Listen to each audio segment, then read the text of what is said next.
Από τα γενέθλια τότε, έχουμε ανέβει.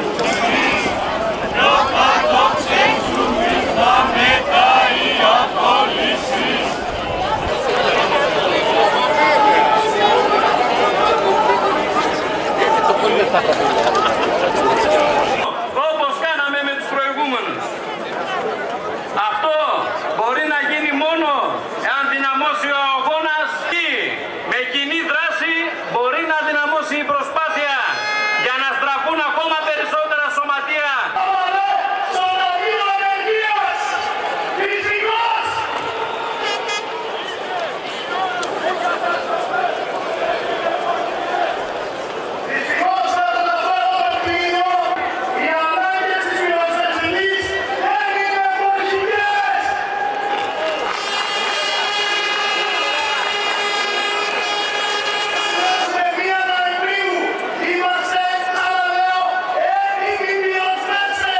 Τελειώνει οριστικά, εάν περάσει το νομοσχέδιο αυτό, το δικαίωμά μας να ζούμε αξιοπρεπώς με το μισθό μας, με δικαιώματα τα οποία έχουν πραγματικά κατακτηθεί από το εργατικό κίνημα εδώ και πάνω από 100 χρόνια. Είμαι εδώ γιατί όλοι μαζί, εργαζόμενοι, συνταξιούχοι, άνεργοι, θα πρέπει να χτυπήσουμε την πολιτική της κυβέρνησης που διαρκώς μας φτωχοποιεί.